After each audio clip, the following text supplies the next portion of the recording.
shine, Fever Dreamers. Look alive, my friends. I'm Veers. And I'm Sammy Sage. And this is American Fever Dream, presented by Betches News, where we explore the absurdities and oddities of our uniquely American experience. We're changing that tagline, I've decided. It's so beyond absurd and odd.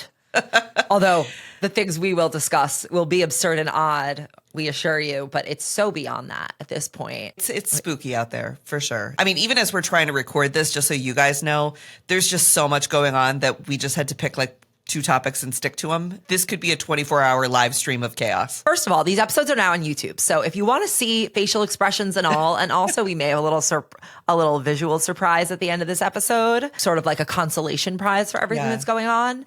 And if you'd like to see that, please refer to our YouTube channel.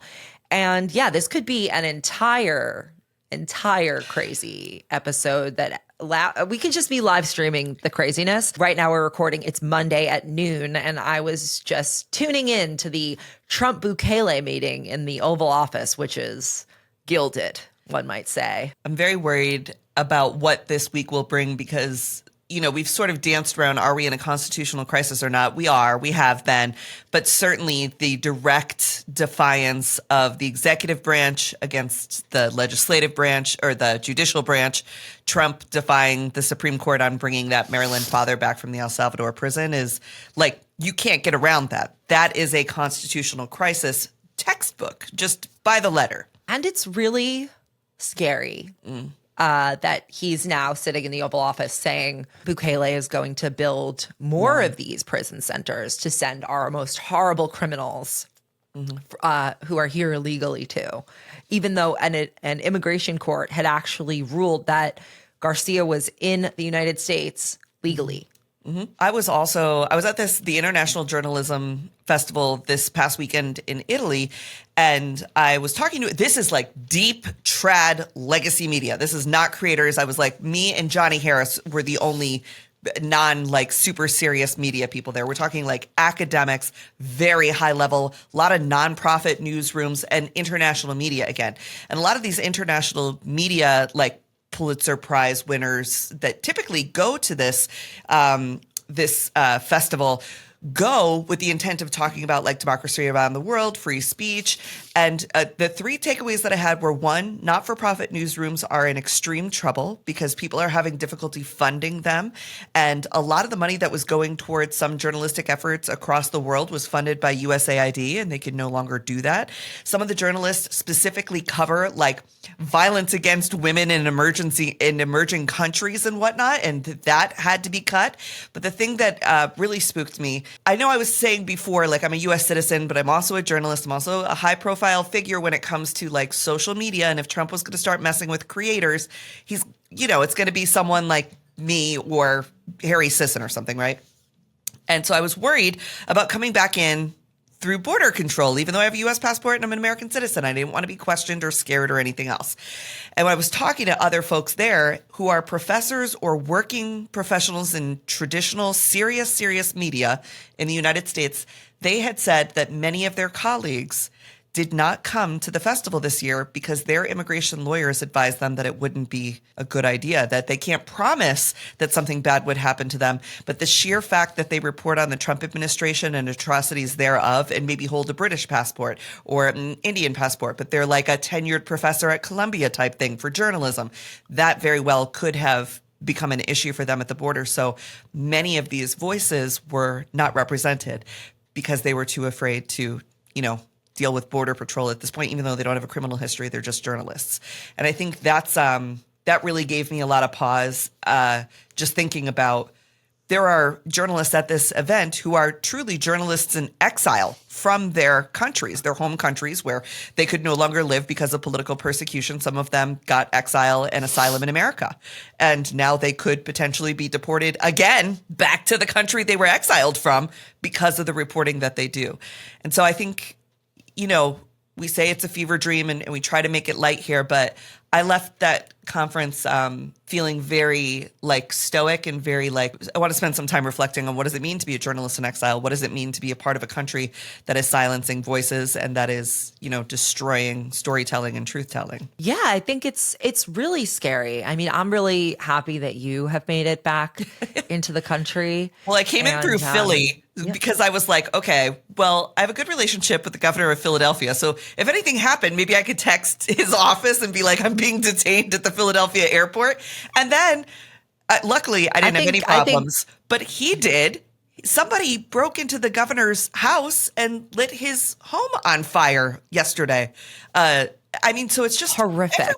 Everywhere it's craziness. It is a right-wing extremist, according to this person's social media posts. Yep. And Shapiro came out and gave, a really rousing speech saying, condemning the violence. Do you want to call out that he and his family had just celebrated Passover in that room that you can now see photos of that was totally burnt out? I think it's going to feel like this for a while. It has felt like this for a while, that there is some sort of breaking point that we're at with, what's happening with the courts. And, to your point about running a nonprofit or even a for-profit media enterprise, part of this is it's not just expensive to do reporting, but it's also expensive to defend your reporting legally. And I think that was part of why when CBS settled and ABC settled, why people were so upset, because part of having these bigger institutions that have access to huge budgets for legal defenses, it's like they are sort of supposed to be the bulwark for the smaller publishers against interference by the government or infringement on First Amendment rights. Think about them as like super precedents in this context. And when you have a lot of big law marginalized by these agreements, and not to mention they're quite expensive anyway, it's really just another major ding to the industry and to the process of Americans getting information, true information. They were talking about that at the conference too. There was one panel I attended where the woman was giving a sort of warning saying, as a journalist, oftentimes you're a big picture thinker. You're able to take in like the total landscape and then sort of compartmentalize the different pieces of it. But the purpose is to tell a broad story for this particular journalist. And she was saying the thing that if you study history and the ways that democracies are taken down, certainly capturing the law is the first part. And then once you have the law, you can get the journalist. So she was saying, once he goes through all these law firms and has them all acquiesce to him and sort of like capitulate, then the next thing we've gotten some of the big, CBS, ABC, these different ones, MSNBC is maybe getting sold. There's some, talk about why the shakeups at NBC. Totally different. No, that's a totally different You don't think situation. it has anything to do with the people who were super hypercritical of Trump? I don't think that this is only about that. Oh, no, not only, they but were going to sell before. A contributing factor to the talent mix-up, let's say, or to the way that they are dealing with different things. Complicating factor. But once they go through that, I am telling you, it is only a matter of time before it comes to the creator universe. He's very aware of the creator universe. He knows Trump doesn't have to actually know, because Charlie Kirk and Ben Shapiro and all of them know who their competitors are. They look at the same list that everybody does, right? And they're going to see things like Betches, things like Under the Desk News, things like David Pakman Show, Brian Tyler Cohen, all of that kind of stuff. And what will be next when it comes to covering him? Will parody and satire be censored in some ways? There are a lot of people who do parodies of Caroline Leavitt or Trump administration figures that they could say are defamation. How would a creator ever have the money to defend themselves? And for folks who are like, oh, he's not going to do that, he already did. Peter Thiel destroyed Gawker by using a Hulk Hogan sex tape lawsuit against Gawker to take out Gawker, which had exposed Peter Thiel as a queer man before he was ready to come out as gay or whatever.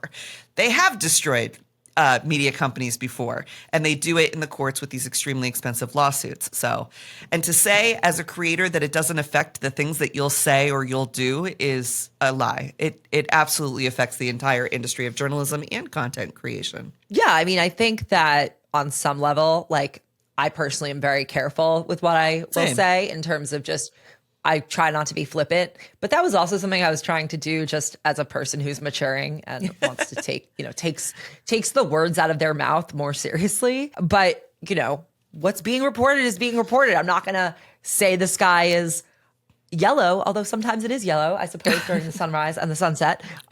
Whatever. That's not really a good example. Say that my shirt Well, I is can't come white out here when and it's not. say, right, I can't come out here and be like, Trump is a fascist, right? Because if I were to say that, then potentially they could say, well, that's defamation, that's libel, that's whatever. How have you proven that? And put you in a lawsuit forever. So it's like, I find when I cover anything Trump administration, I'm covering what happened that day. And I'm covering things that are either from whitehouse.gov or been widely reported already, where it's not like me coming. I do find myself not being super comfortable just popping off with some opinion or comment about the things going on in this administration. One, because of the threat of lawsuit, and two, because the stakes are so incredibly serious that it does feel different than when I would be like, I don't know, maybe Joe Biden is getting a little sleepy. Maybe there is a little bit of sundowners going on here. I would not do that now, right? And right. I don't feel comfortable just kind of saying off, stuff the way I used to. And not just for like liability reasons, for their lives at stake. And we're serious. No jokes anymore. That's why we're going to talk about Bernie at Coachella. Oh my gosh. Good. First of all, Coachella in itself, what a fever dream. I'm too old for Coachella, and I'm not going to knock the kids and everything they do, but I was watching on TikTok, like the tent setups, the aesthetics, the outfits. I can't quite figure out, like, does anybody pay to go to Coachella, or is it all influencers? Oh yeah. I've been, yes. You've been? Okay. I've been to Coachella, but for work. Okay. I have not paid to go to Coachella. There's more people probably who pay to go to Coachella as like attendees than influencers, but you see the influencers because that's all I see. Those people, those brands are paying to be marketed. So they're going to come up. That's why they're doing it, so that you can see the influencers. Like, you're not going to see the random attendee who just has their Instagram on private and they're posting their friends, or they're not posting because, like, who cares, because they're doing acid, like whatever. So, I'm going to give a compliment sandwich. Oh, so much respect for Bernie Sanders that he went out there, talked like this on the Coachella stage, and that he was able to be received and not booed off the stage or memed to the high heavens as cringe. However, what does it say that an 83-year-old man is the one doing this? I know. What does that say for the type of voices we have? On some level, it's like kind of funnier than if AOC had done it. Like, the Bernie at Coachella is more interesting than AOC at Coachella, because like she could be in the audience. Yeah, she's cool. But I think that this is the kind of creativity and action and bringing the message into culture that I always talk about. Like, on the right part, lifestyle, culture, politics are all one thing. Right. On the left, it's like, ooh, yeah, you multiple. don't wanna touch that. Or it's my whole personality. Right. And if it's not yours, you're problematic. Right. So I think this was like a good mix. I do feel bad for anyone who might have been sent into an acid spiral, let's say, because all of a sudden Bernie Sanders is talking about the end of democracy. And like, I don't know, that might not have been I was just trying to best. watch Lady Gaga confront her past, guys. I'm a home person, right? So I like watching the music performances through the phone. That's plenty for me. It was quite enjoyable. But I'm old now. I remember like music festivals were like $15 to go to Radio 104 Fest in Connecticut. And it was like every cool band, or like Warped Tour. Warped Tour was like a very accessible, cool thing. Yes. And then it got to a point where it was like too much and it was just too expensive. I don't know who we blame for this. Maybe we blame Live Nation for the way that. Fine. Well, I mean for how expensive stuff has gotten. I wish that there was a little bit more, where you could, like, for $20, go see a couple bands, and it was like, a little bit more democratized. It was a little easier to access music back then, I guess.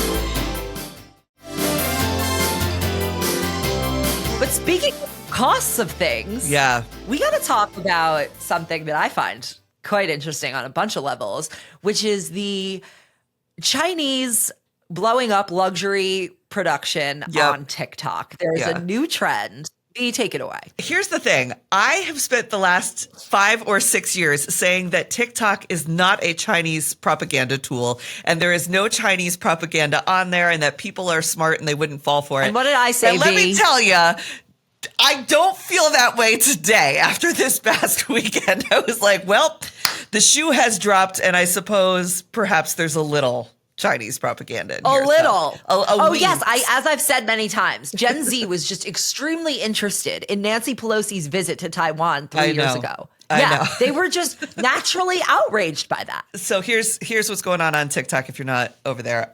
In response to Trump's tariff war that we will lose with China, Chinese TikTok has kicked into action. This is very much like the first time they were going to truly ban. I thought they're not allowed on TikTok, V. Oh, you know what? I didn't even think of that. Explain that. They are now. Well, I will. Let's get to that. So just like the first time that Trump, they were going to ban TikTok and it was going through there. And we started to see everybody jump to the Chinese app Red Note. And people were joking about how they were like learning Chinese. And the Chinese people on Red Note were being so welcoming to Americans and so kind. And like the Americans were super falling for it because as every study in the world ever has shown, Americans are extremely easily manipulated by flattery, and they are extremely manipulated by the idea of friendship, like the idea that like this person wants to be my friend or that I'm like somehow connecting with people. We are much more willing to fall for that propaganda than hard propaganda. We can identify things that are hard propaganda, but when it comes to like friendly, happy stuff, we fall for it every friggin' time. So back then, all the kids were jumping on Red Note. So it's like that meme where it's like Republicans, yeah, all lives matter, yep. Democrats, Black lives matter, heart. Yes. So we fall for everything all the time. And this is no different. So if you compare this to the number of Americans who jumped to go beyond Red Note, which involved downloading a new social media platform whose terms of service were only in Mandarin Chinese, and people were just, yep, sure, saying accept to these. You just sold your organs. You probably did. Maybe. You definitely sold all your data.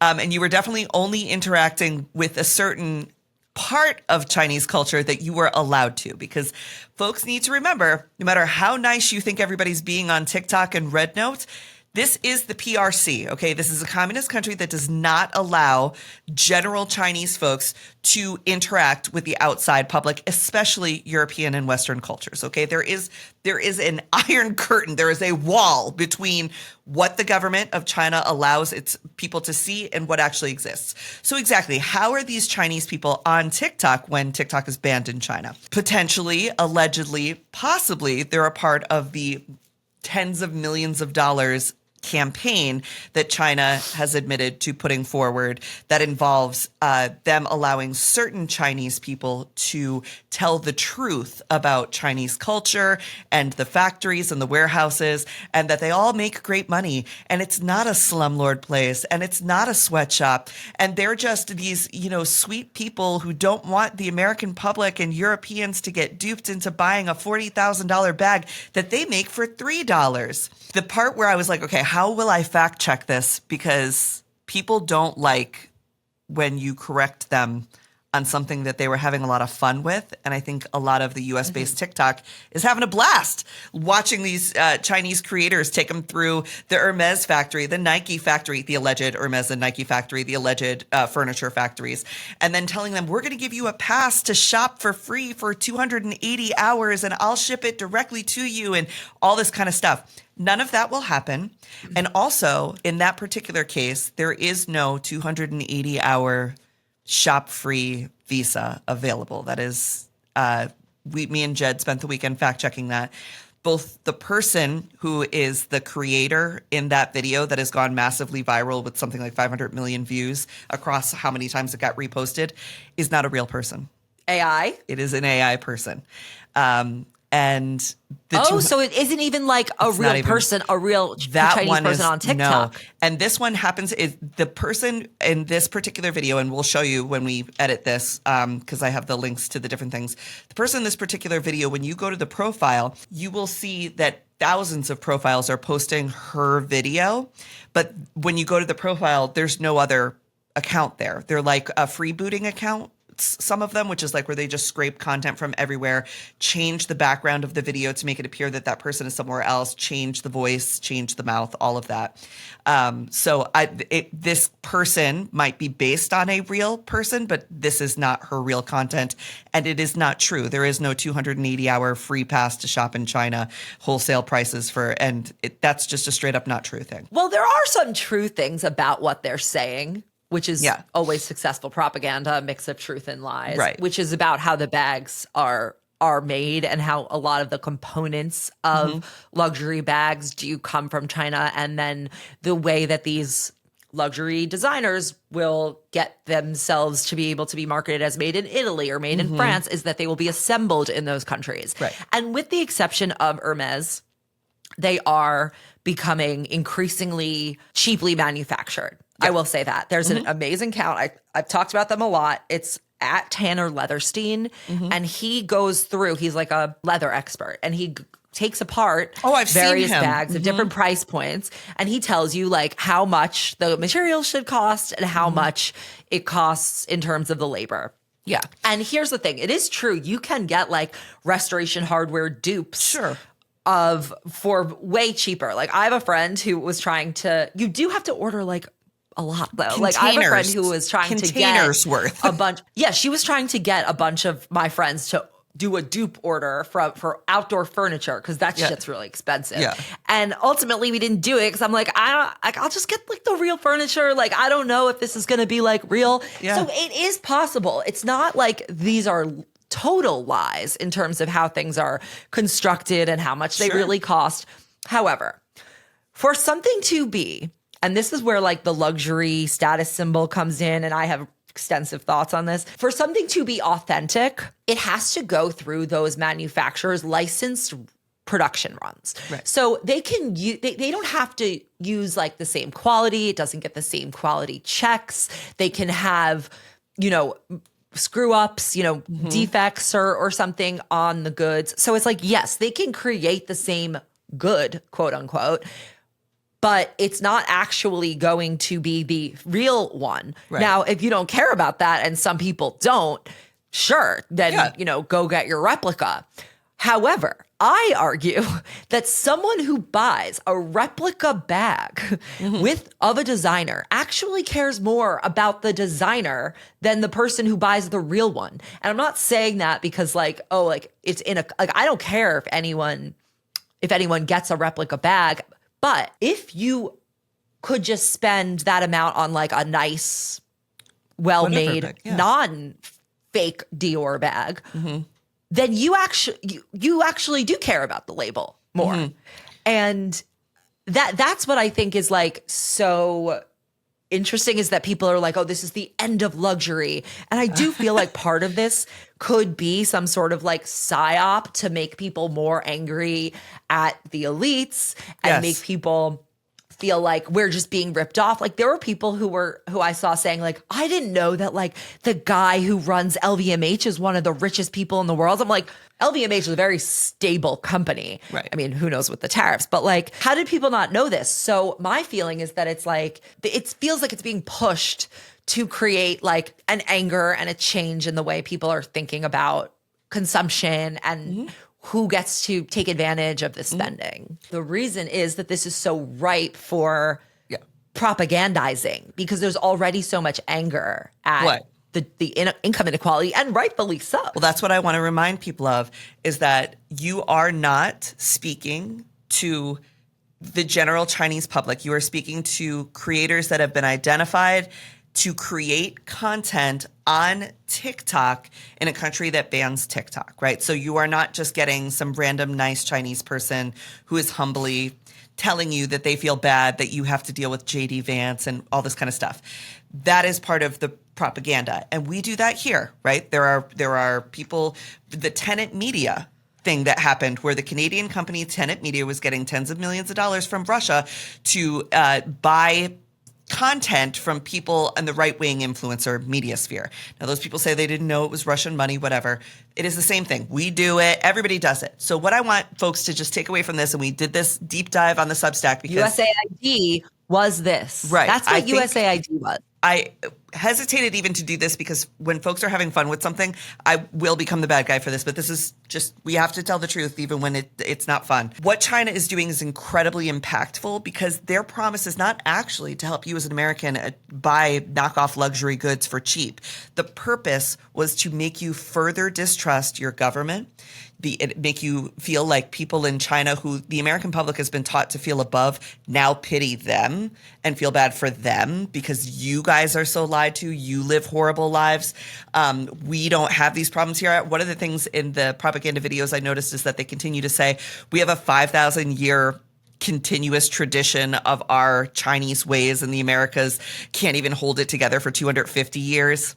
Well, I do want to actually say that is a great point that they're making, that I do think our government or our president should heed in concocting this policy, because what they're saying, look, obviously it hasn't. Well, they were like, who's more willing to suffer for their nation? The Chinese than us, right? The Chinese will, and the thing is, they are right. I made a video like a week ago with my best friend whose family owns a manufacturing business. She does a lot of work in China, and this is what she said. She's like, they don't give a fuck. Right? They do not give a fuck, and this has come to pass because you see our president negotiating against himself when China has made no concessions. They've only increased the tariffs on U.S. exports. They've wiped out the U.S. soybean import trade from their country, and now they're buying from Brazil. Yep.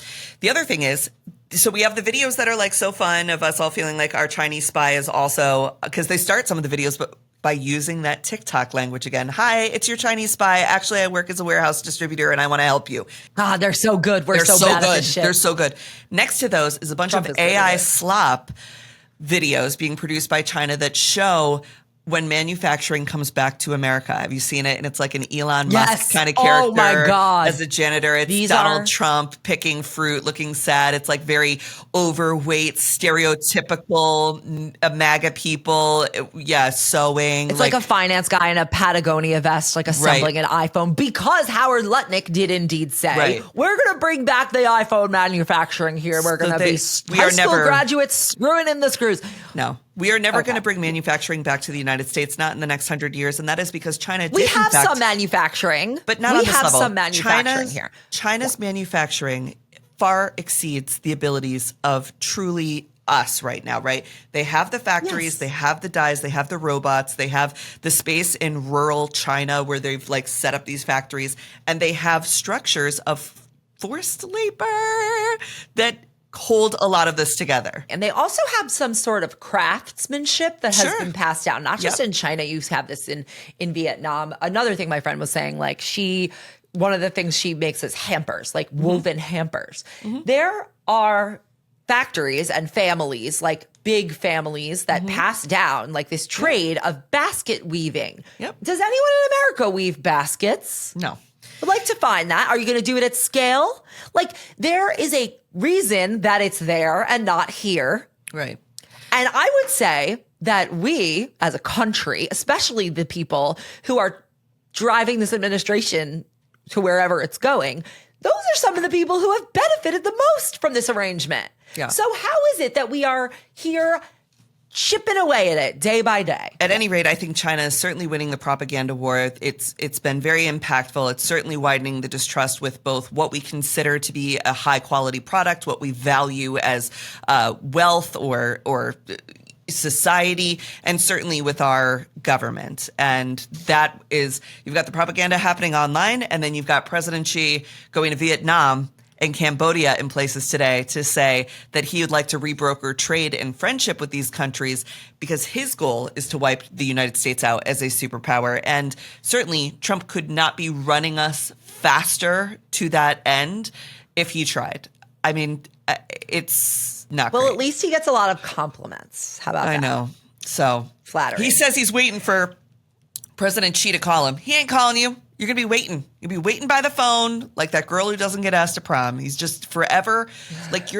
We knew. I know we said we weren't going to talk shit or defamatory things. This is my personal opinion. These people are such fucking losers, Sammy. And that is what makes me more mad than anything. Like being ignorant, being dumb, being all these other things, that was bad enough.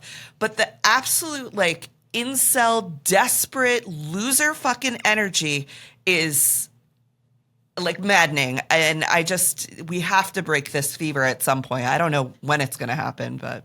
I saw a really funny AI slot meme of Donald Trump waiting like on his bed, like by the phone for she to call. It was really funny. It's never going to happen. You're a joke. Meanwhile, he's like the movie Idiocracy could not be more true to life right now. I almost think we're getting played by this. He's at the UFC this past weekend, walking in like the president from that movie Idiocracy walks in and is like flexing on people. And it costs us millions. So far, we've paid $26 million in just 3 months for Trump to golf. It cost $20 million for him to go to the Super Bowl with all the security required. I cannot imagine what it costs for him to go to a UFC fight with fucking Marco Rubio, Tulsi Gabbard, who that's a whole other story. Do you live in Hawaii or Texas? Hawaii or Texas, Tulsi? Like, and then you're sitting there doing this is nuts. Buried in New York Times report was the fact that the White House is considering taking Andrew Yang's idea for universal basic income and applying it to Greenland, where they would give everyone in Greenland $10,000 a year. And that is something that they would like to do as part of their quest to make Greenland America again, or for the first time. Yo, you can't be giving out UBI to Greenland and not to the people here who wanted it. Also, $10,000 a year is not that much money in Greenland. The average salary is something like $4,000 a month. So $10,000 a year. I mean, it's not nothing. I'm not saying it's not nothing. I would if I had to give up all of my governing autonomy to Donald Trump. I certainly would, and essentially make my country a military base that would be under infinite attack all the time because that's where they want to centralize shit. Also, when we think of Greenland, we always think of Greenland as like being a territory of Denmark because it has been since 1380. There is some tradition here. It is 88% Inuit population. So these people they just started getting like what's called home rule autonomy when it comes to governing in 2009.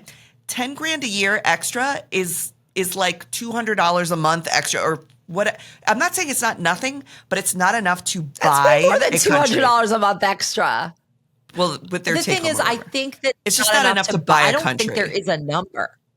No. I don't think there's a number that you could really put on it because it's more fundamental than that. It's not like they are really psyched to be part of America and they get this bonus. No. They do not want to be part of America or part of Denmark even, really. No, and they were starting to get away from Denmark. Denmark was starting to give them, like some autonomy. Also, Greenland only has 57,000 people. It is the least densely populated place. So and the number one employer, 570,000. The number one employer there is the government. So if we were to replace the government of Greenland with the government of the United States and we say, okay, we're just going to give everybody $10,000 a month, that is less than they make working their government jobs at $3,000 or $4,000 a month or $10,000 a year. And they were making $4,000 a month at their government jobs. Like it's not going to, it doesn't equal out. It doesn't make any sense. And that was just the Google searching I did for 15 minutes on Greenland. Never mind JD Vance calling everybody in China a peasant and calling everybody in Greenland like ready to sign up for MAGA. Like they are not. The Chinese peasants thing was just so embarrassing. You went to Yale? He's so blinded by his theology and the Curtis Yarvin stuff.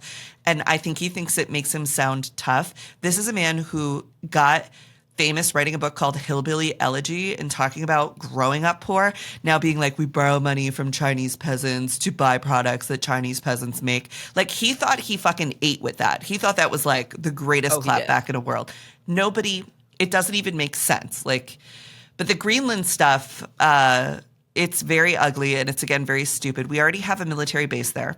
In World War II, we defended Greenland from German occupation because we recognized back then they shouldn't be occupied. They should be their own thing. It's like best that they're their own thing.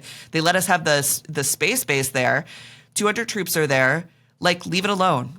It's good. We had a good thing going with Greenland. On top of that, when JD Vance leaves, the commander for Space Base in Greenland got fired because she sent out an email to everyone being like, hey, look, I know that the vice president was here. He said some really aggressive things that's not in line with our friendship and our partnership. And I just want you to know I'm still, as commander of this base, we want to maintain the relationships and the friendships that we have with the locals here, because the troops that live there, the 200 troops that live there with their families, rely on the locals for being able to go to the market, childcare, schools. They have to function in the society of Greenland. And now JD Vance just offended everyone. So she tries to kind of smooth it over. And they fired her for insubordination to the administration, saying that she no longer was able to be a trusted voice to carry out Trump's agenda in Greenland because she tried to not have them all hate the soldiers that are stationed there. So that's just the direction we're going in. When we get back from the break, I'm going to be joined by Rachel Janfaza. She's the founder of The Up and Up. She runs focus groups and opinion surveys, basically mines data from Gen Z on their opinions. So she has started this organization, and we are going to talk about what is Gen Z thinking and why. I know. Why are they so right-wingy as of late? I suppose it's because the right wing promises them, a family and a house and a life and to get to use the R slur. And who knew that would be such a draw for so many tempting. People. So tempting. Here we are. Well, we're going to get to the bottom of this. You get to the bottom of it. I won't be there because I got a new puppy today, which is not here. We thought she was going to be able to be in the shot, but I'll put up a picture when we edit. You'll see Miss Rita Elizabeth Spear is born unto me and my wife, Natalie. Our third dog. Gorgeous name. Rita Elizabeth Spear. She is a black and tan long-haired dachshund, and we love her. She's the most sweetest little thing. So she should be here any minute. She'll be in a future episode. Welcome to the Fever Dream fam, Rita Elizabeth Spear.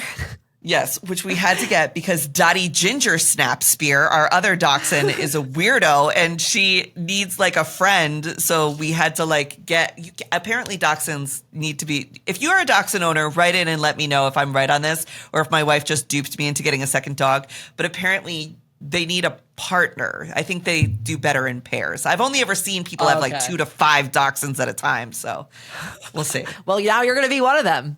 I'm gonna be next. My goal is to get to be like the Instagram and YouTube account 8 Weens. Have you seen them? If you're sad, Go check this out. The 8 Weens. Okay. She has 8 dachshunds that she dresses up like children, and the entire house and their pool and everything is just for them. It's amazing.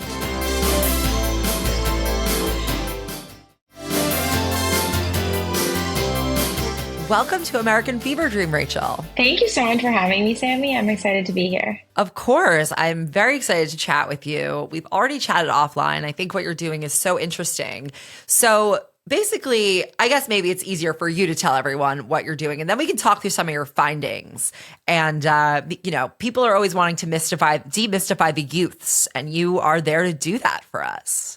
I tried to. So, hi, everyone. I'm Rachel Janfaza. I started The Up and Up, which is both a newsletter, a media firm, and strategies firm focused on youth culture and politics. So I hold regular conversations and listening sessions with young people across the country, taking the pulse on a myriad of issues from politics to dating, culture, and everything in between. And then I write about the takeaways and help any organization, brand, or individual who wants to best connect with Gen Z do so. Okay. So tell us, we're mostly talking politics here, but I think we all know that a lot of that extends into the social, the cultural, the relational. Are there any sort of interesting correlations that you found between your political findings, between the way, certain people within Gen Z are viewing, let's call it just the political sphere, the candidates view the election, versus how they're interpreting culture, what kind of media they're watching, what type of people they're looking at, what lifestyles they aspire to, who they'll date, all those things. 100%. There's so much there in that question alone. I think kind of zooming out, when you look at this generation of young people, what they're craving across the board, whether it's from politics to culture, everything in between, they want transparency, they want authenticity, and they want it delivered directly to them in real time. And so we see that in the political sense, young people are really craving personality driven politicians. And it's not really about age. It's more about personality and policy, the issues that they care about. Do they align with what young people are focused on and what's top of mind in their daily lives? And are they communicating in a way that feels authentic and real and not scripted and staged? So that's, one bucket. And then you see that playing out in culture too. There was a study from Deloitte, I think it was last week or the week before, that was about the way that young people are consuming entertainment media. And it kind of was a warning for Hollywood because a lot of the data points were focused on social media first content and young people wanting entertainment through vertical video. And we see that in politics too. So yes, there's definitely a correlation there. And when it comes to the dating sense, 100%. I mean, I've been really, really focused on the youth partisan gender gap and the way that young men and young women have not just a different view of the world, but different priorities, and also are consuming really different content through their social media feeds. As a result, there's issues when it comes to dating because if their priorities and if their policy stances don't align, that makes for a really complicated conversation on a date. Right. Can you talk a little bit more about the youth gender gap? So basically, over the past few years, there's been this split in how young men and young women view the world, and that played out in the 2024 election. So you had young men backing President Trump, young women backing Harris, and there was a stark divide in between. And I've really seen this playing out most the younger that the Gen Zer is. So this is pretty stark on high school campuses. I've heard high schoolers explain that it can create really tense situations in classroom settings, certainly on college campuses. And I think in the political sense, it kind of was about issues. So in the election, reproductive healthcare access was a huge top of mind issue for young women, but young men didn't really see it as top of a priority as the young women that I spoke to did, which, obviously, it takes both genders to get to the point where you need that in the first place. So it really is an issue that affects everyone. But a lot of the young men that I spoke to in the lead up to the election kept saying things along the line of, it's not my body. It doesn't personally affect me. It was almost as if they felt like they weren't allowed to care about it as much as women because they felt like it was something that they shouldn't speak to because they don't have the lived experience of it. It's been really interesting to see this playing out because young men oftentimes have described it almost as though they feel like they're not allowed to talk about this issue in the way that young women are. Because they don't have the lived experience with it and it's not their body. So they don't want to speak for women. That was something that I heard a lot. But in turn, they ended up just not prioritizing the issue as an electoral issue. Interesting. Do you think there could be a reason that lower Gen Z, as you call it, is going much more conservative than upper Gen Z? Because I seem to remember a period where Gen Z was going to change the world. They're so socially conscious. And even though I do feel like there is still a big strain of that, it feels like not driven by the values as much as it's driven by the in-group inclusion that is gained from it. In large part, I think that younger Gen Z's shift to the right is because of this anti-authority sentiment that was cultivated during the COVID-19 pandemic. And if you think about the youngest eligible voters in 2024, they were either in really elementary school, middle school during the time of the pandemic when it first started. And they were isolated in their homes. They couldn't socialize. They couldn't be a part of the traditional, adolescent experiences, let alone flirt while they were going through puberty. But they missed high school proms and they missed, whether it was a soccer game, a football game, whatever it was, they missed something. And who were they going to blame for that at that time? Certainly Trump was in office at the start of the pandemic, but then Biden took office and a lot of the COVID protocols that lingered on were seen as liberal policies that Democrats were in charge of. And so if you were going to be frustrated that your experiences were taken away from you and there was someone to blame, it became that Democrats were the ones to blame. And I think that's part of why we saw young people moving to the right. I'm on the oldest cusp of Gen Z. I was born in 1997. My 4 years of college were the 4 years of President Trump's first term. And that was ripe with every social movement you could think of. And it was really in the zeitgeist to be a part of those social movements.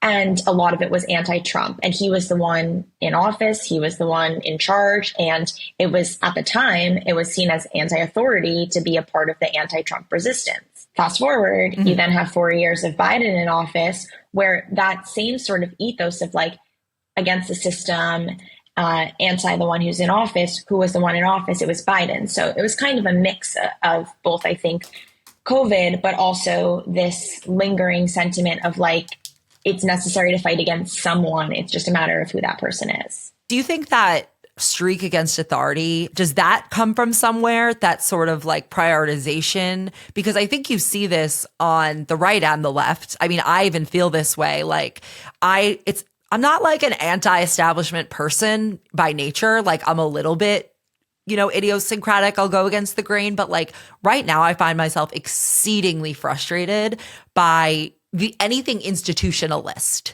Like I understand that the institutions are really important, but right now they have failed. And I think maybe what Gen Z saw earlier, because it was more reflected in their lives, is that those institutions were failing. Like the failure hit them faster. Is there like a common thread that you think binds this like anti-authority hopelessness and sense of like, well, fuck that? Yeah. So part of why I think this is so pervasive for our generation is because of social media, because it gives you an in real time sort of display of all of the problems that exist around the world. And you can see the failure of government or any other institution in a myriad of ways at any given point in time, because you're watching people's experiences of their own suffering and all of the horribleness that goes on in the world.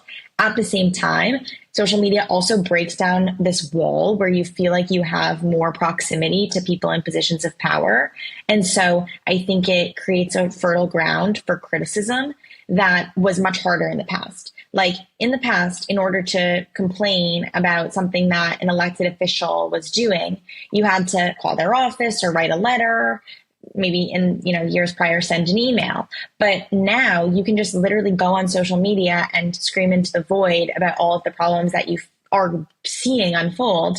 And you can also directly message them or comment on their posts. I mean, that all makes sense. I think that it could be a good thing, but the ways that the platforms have incentivized and monetized and the way that people, I think, use them is quite concerning to me. And there was something you said just a second ago about younger people perceiving Biden as the one to put these onerous limitations on them during COVID.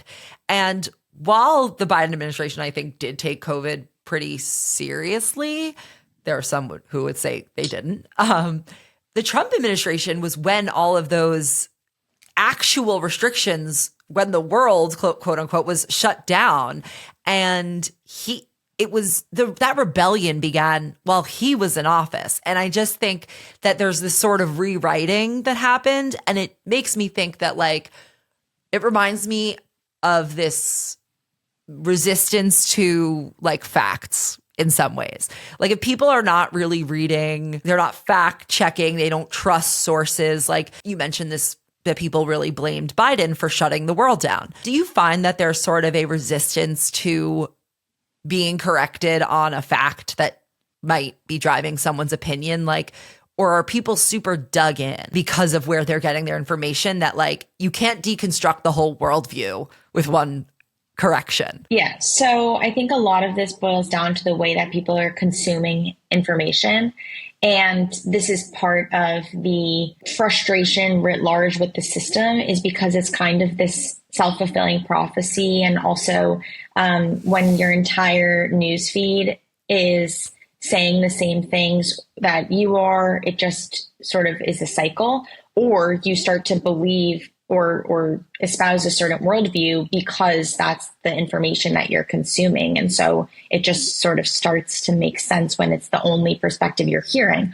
So, I do think a large part of the frustration that young people feel is because they are getting the same information distributed to them over and over again on social media. And, you mentioned this question about facts. And I know you did the interview with Chris Hayes last week that touched on this too. But I think that when it comes to facts, young people are very agency driven these days. And I hear a lot of wanting to do my own research. When I ask people, where do you get your news and information? I oftentimes hear they'll say, I have to check out a lot of different sources in order to decipher what I think is the truth. And there are different truths for different people. And when there's just so much information available and accessible and so much distrust in traditional news, but also just distrust writ large, it's really a pervasive distrust. I think that they are resistant to believing any one single thing as fact and rely on like a body of information in order to make a decision. I also don't think this is to say that facts are obsolete, because I do hear a lot of young people who rely on hard reporting and then base their opinions off of it, or will listen to any given podcaster with a political perspective and say that they really appreciate hearing the analysis, but at the end of the day, they'll go read a news story in order to see what actually happened. And it goes back to the fact that the conversation is constant, and so they're seeing these events play out in real time. They're also seeing it posted by real people, not just journalists. And I know that the term citizen journalist has kind of been co-opted. At the end of the day, we're all citizen journalists. We all have the ability to capture something in real time and document it online.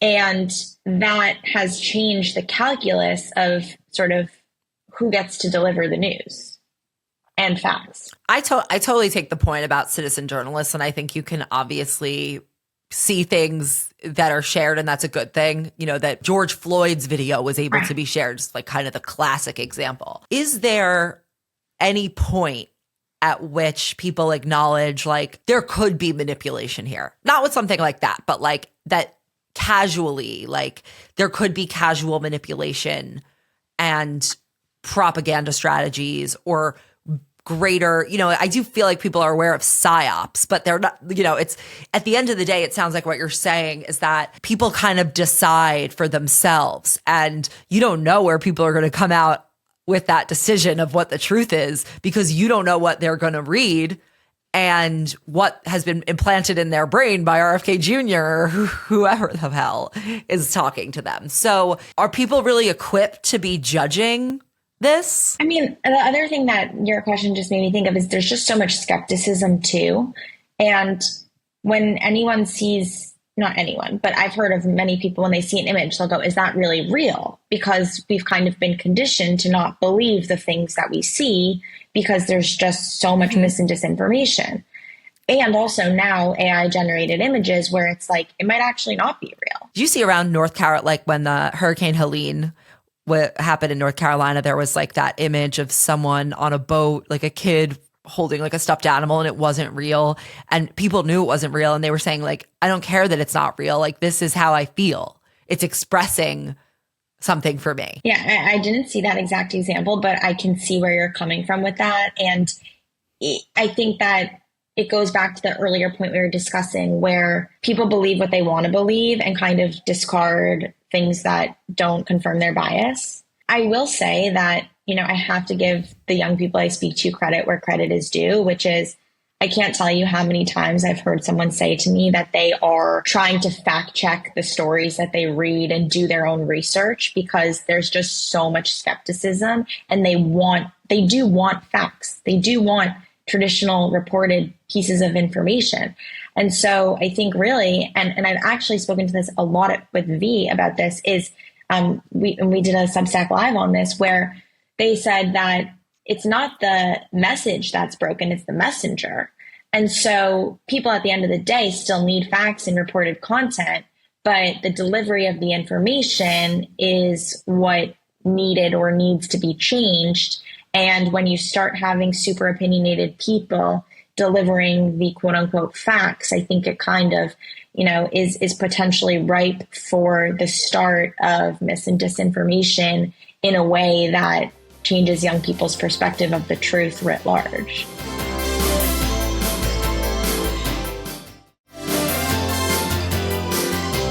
I guess my question there is, aren't people on TikTok, let's say, or just quote unquote citizen journalists who maybe people don't know, but they come up in your feed, isn't there more of a risk that they would be biased or have an agenda than, let's say, I don't want to even defend mainstream media. I think that they miss the I think they miss the forest for the trees a lot of the time.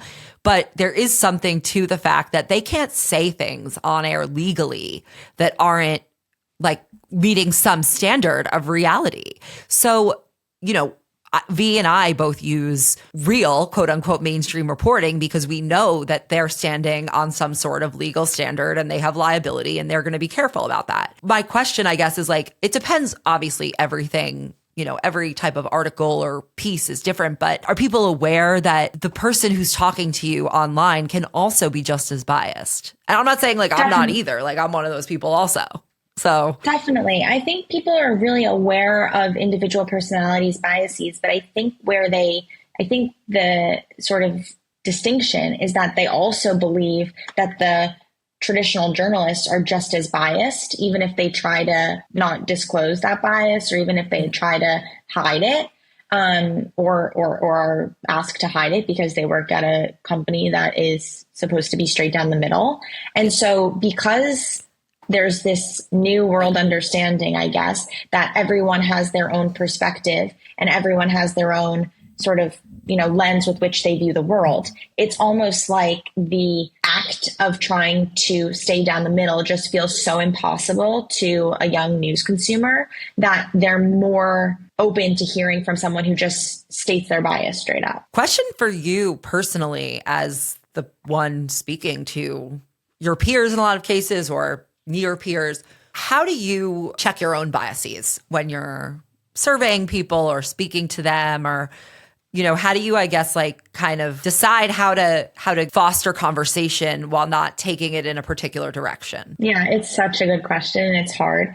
I think that the best skill that I've learned in order to try to do this is I crowdsource questions a lot. So I'll ask other people, what do you want to know? And that helps me get a range of questions that I wouldn't have maybe have come up with myself, to try to see what people are most curious about, so I can really be serving people with the information I receive. The other thing is that when I hold listening sessions, I don't interject at all, which if you ask anyone in my life, including my siblings, they'll tell you that that is hard to believe because I am a very opinionated and passionate person. But when I do these listening sessions, I really just the point is to listen. It's not for me to, try to drive the conversation in one direction or another. I also will say to the people I'm talking to, do you guys have questions for each other? Or questions for me, because I think it's important to allow them to be in conversation with one another, especially because a lot of the times these are groups of people who don't know each other, who don't come from the same background, and who wouldn't necessarily have the opportunity to be in conversation with other people like the ones that are a part of the conversation. So I really try to foster a dynamic between them because I think it's important. But, I'm obviously not perfect at this. And I think certainly I have my own biases with which I see the world. As I mentioned, we all do. But I really try my hardest just to listen and not share where I stand. And I think as a result of that, and this started when I was at CNN, which is where I started my career when I graduated from college, as a result of trying to remove myself from the conversation, I feel like my own perspective has really evolved too, where I don't necessarily take things in the political sense as personally as I used to. And I guess I'm able to more sort of see where different people are coming from on any range of a topic, just because I've tried so hard to not bring my own view into it. I think what you're doing is really productive. And when you first explained, shared what exactly you're doing and how you gather this information and, the ways that you had sort of gotten background on how to run these groups from people who are really experienced with them. And I think something that you said that was really interesting is that it's like, you're not trying to replicate an empirical study. You're trying to, I don't know if that's actually the right term, you're not trying to do the scientific method, so to speak. You're trying to get a range of opinions, not say like this is the full range of opinions that exist, but this is how people are thinking about it. And I have this from a number of people in this demographic. And I think that that's like around the election, everyone's talking, oh, the Democrats are so data driven. And I do think that they were not qualitatively data driven enough like this, because I had many conversations with people around the campaign, in the campaign, who were resistant to these sort of soft analyses about the way people are feeling. And I think that they have come to be really important in getting a message out there that is not like feeling so focus grouped, if you will. Yeah, I mean, look, there's certainly a role for polls to play, and science and data obviously matter. But I think part of where I developed this belief in the importance of this type of qualitative listening is when I was at CNN and I would go to parking lots at different supermarkets across the country, and I would just talk to people as they were putting food in their car. And I would just ask them, how are you feeling about the issues in your community? How are you feeling about the election that's coming up, whether it was tomorrow or next week?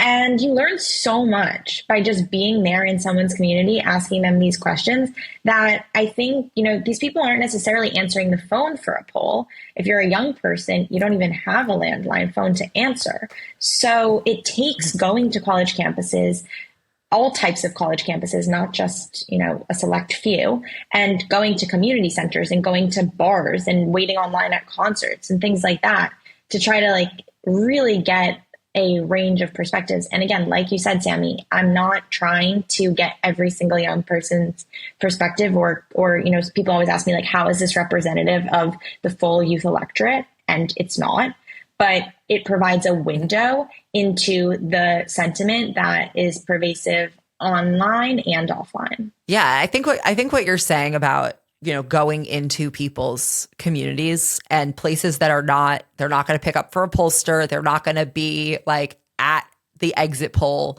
Something I think is really that I find when I speak to anyone who's not Beltway adjacent, which is most of the electorate, most people who are going to make a difference in the electorate, you realize that people's viewpoints are not as linear as those who are in this Beltway insider. You could probably list out what would someone's politics be, because they would have pretty set of views, or a predictable set of views. And I think what you find when you get outside of that is that they don't necessarily make sense. They're much more informed by people's lived experiences. They're unfortunately much more informed by cliches and kind of BS messaging that might not be true. And that also people are a lot smarter. And I don't want to say they're not necessarily, they're usually not as well informed, but they are much savvier when it comes to having a sense of the way things are working. And I think that's where a lot of this discontent comes from. They don't buy what the Democrats are selling, because the Democrats are also sort of bought into this system that allowed this, that they wanted to blow up. So it's really just a crazy time. And I'm curious, is there anything that you found, any sort of sentiment or really anything that has shocked you, that you were I never saw that coming? I will say that I was really surprised by the appetite for deportations that I heard from young people around the election in terms of Trump's rhetoric. That really surprised me. I wasn't expecting that. I think it's counterintuitive to a lot of the values that this generation espouses. And yet it came up in my conversations. And still to this day, some of the people who voted for Trump that I speak to say that they are frustrated that it has not played out as they had thought it would, because that was something that they wanted. So yes, that was shocking to me. Why are they so hyped on deportations? Yeah. So I think it comes from fear and from a feeling of it. If this generation feels like everything is stacked against them and they've grown up in amid one crisis to the next, and it just feels like there's no forgiveness there, like it's just one bad thing after another, I think A, people might be looking for a scapegoat, but B, I think that the idea of sort of getting back to this time of American prosperity was really central to President Trump's messaging, but also really resonates with young people who are really nostalgic for a time period that they never experienced. And so this sort of like glory day conversation of getting back to this American prosperity, I think, is part of what's driving that. And then also false messaging around, I think, jobs and not even just false messaging. Sometimes it's real in terms of the job market feeling bleak and wanting there to be more jobs for them and feeling like this may help with that. Wow. And that's understandable. Did they know that there were immigrants, like always? I mean, of course there's always been immigrants. And I think I think, I don't know. I mean, you don't have to answer for that. Yeah. No. Again, I really, like, my work is totally nonpartisan, and I really do stay, but I have heard this, and it has been surprising because it's not something I heard from young Republicans in the last election cycle. Yeah, that is, I guess the mass deportation now signs worked, you could say. Okay. Well, that's pretty interesting, to say the least. Sorry. All right.